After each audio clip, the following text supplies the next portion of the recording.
Good evening. I'm going to open with a little quick introduction. My name is Eric Klein. I am a volunteer firefighter and an EMT here in this little town. We might pan out here and take a look. Here comes the traffic. This is a traffic jam here. I am a volunteer firefighter and an EMT here. I call it a town. Really, it's a wide spot in the state highway. The closest town is 10 miles that way. Population 150. I'm speaking with you this evening because there is a very real threat to places just like this going on right now. I have been a firefighter for 17 years. 17 years this month. And next January will mark 11 years as an EMT. Those numbers, when you compare them to my age, make me a latecomer to the business. And I have done all of that time strictly as a volunteer. I have done it for free in places just like this. Except for 4 years in Eugene while I was at the U of O, and 2 years in Portland while I was working on my master's, I have lived my entire life in places like this. I grew up here, right across the river behind me. But I chose the others, and I consider it a blessing that I got to choose to come back here. These places are my life. This is my heart. I have chosen to serve the people of these communities, places that frankly lack the tax base to hire people to do this job. And these are the places that are often grossly misunderstood or simply forgotten by the urbanites who make so many of the decisions for our state. I began in emergency services in a small community in the north of our state. It was a small department, had one paid staff member, 30-some volunteers. We ran 300 or so calls a year with that staffing. Initially, I got involved simply to get to know people. I was a new pastor in the community. I wanted to make contacts, and the department invited me to be their chaplain. Before long, though, this became much more than an opportunity to make acquaintances and contacts. Fire and later EMS were an amazing fit for me personally. I love this business. As a man of faith, it gave me an opportunity to live out what I believe. And Jesus told us that we are to love our neighbors. I believe that answering this pager is a concrete way to do that, and it has become a major part of my life and my family's life. 3 of my children are now involved in fire and EMS. 2 of them make their living at it, and a 3rd is a student and volunteer who intends to pursue it as a career. There are some children at home who still may make similar decisions. My grandkids are a little young for it yet, but they will be raised to understand the concept of public service, and I fully expect to see some of them here as well. It is that personal call to service that provides for the safety of our communities, and especially these little communities. And I am making this video, as I said, because that safety is being threatened. And so this video is addressed to Oregon Governor Kate Brown and to Oregon Health Authority Director Patrick Allen. The 2 of you and the apparatus of state control have overstepped your authority, and you have trodden on the basic rights of healthcare workers throughout this great state. By mandating a vaccine and enforcing that mandate through coercion, you are violating the most basic ethics that all medical providers are called to uphold, whether at the level that I practice or carrying multiple degrees in the hallways of OHSU. The issue in question is that of informed consent. As a medical provider, I cannot treat or transport a patient without their consent.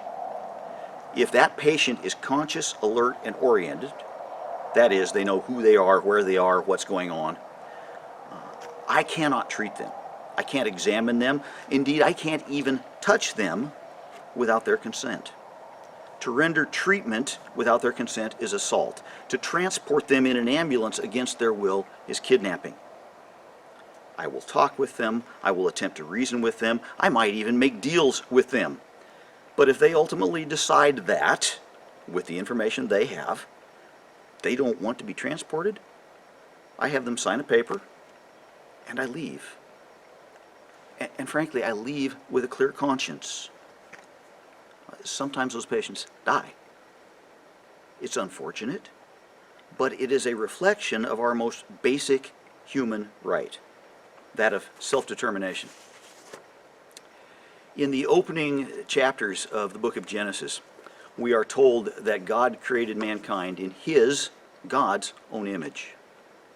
Included in that image is free will.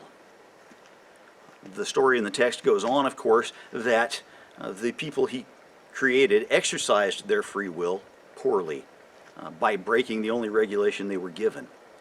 But it set them on an interesting course wherein all mankind has choices to make. Those choices range from the most important, what do I do in relationship to the God who created me, to the most mundane, which socks should I put on today? The point here is that God has given us the freedom and the ability to make decisions for ourselves. Whether we acknowledge Him or not, it is inherent to the image in which He created us.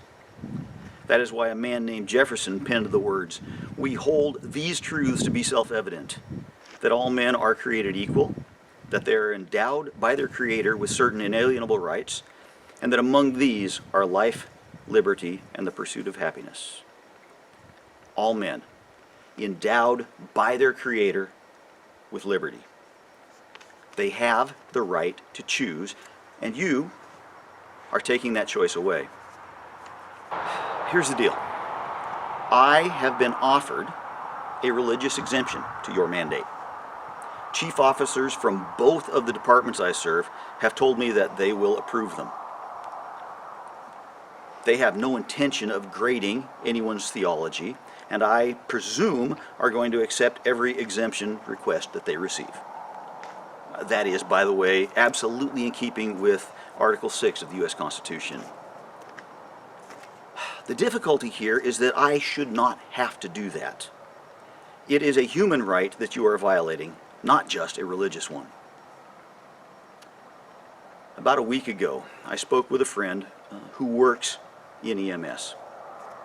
He is good at his job, and his friendship is important to me. He has not taken a religious exemption as a matter of conscience.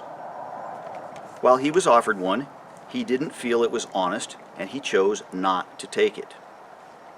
I asked him a few days ago if he had gone ahead with the vaccine because I knew that he was opposed to it. As he answered, I saw his face fall. I saw his shoulders slump. "I did," he said. And the moment the needle touched my arm, I regretted it. Ms. Brown, Mr. Allen, you broke that man, and that is not okay. Never. And in doing so, you frankly helped push my anger out here into this very public forum.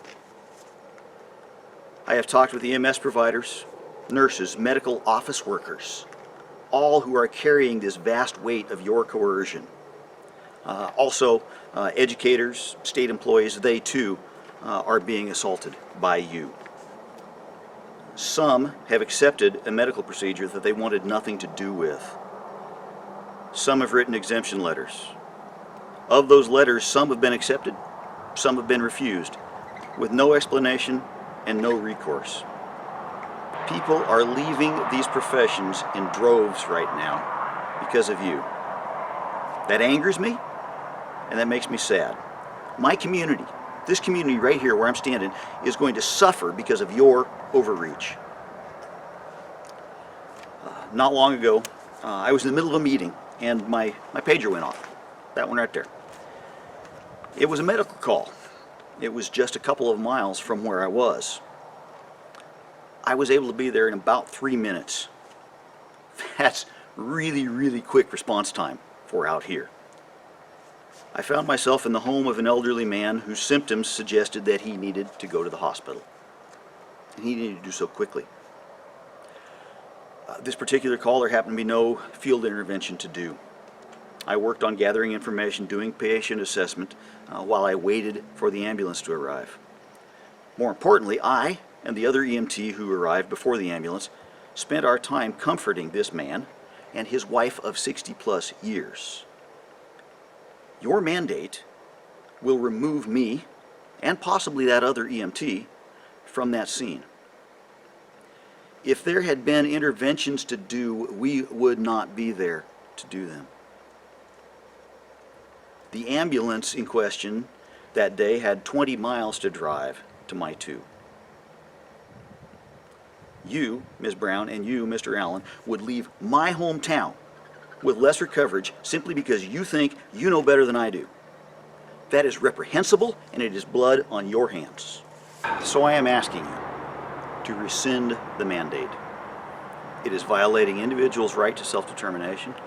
It is harming our communities, especially these rural ones, and it needs to change now.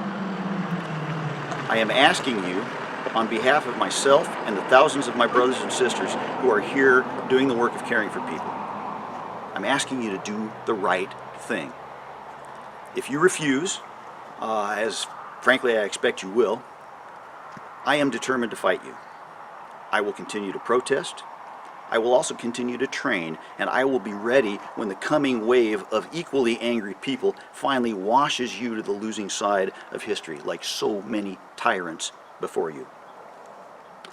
And if I can find an organization that will join me, I will drive anywhere in this state to work a shift with them, to protest the immoral and unethical orders that you have made.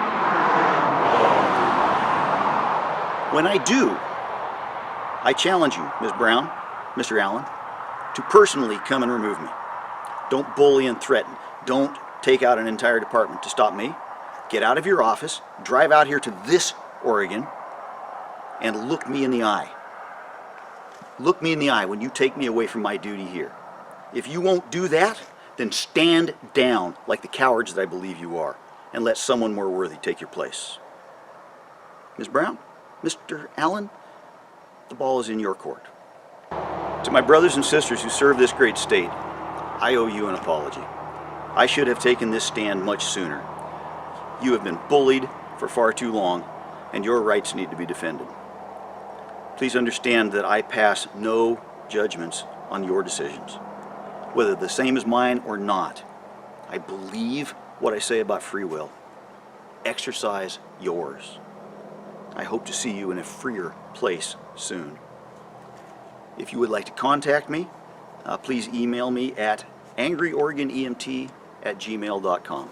I think we'll probably put that on the screen here. Thank you so much, everybody. Good night. God bless.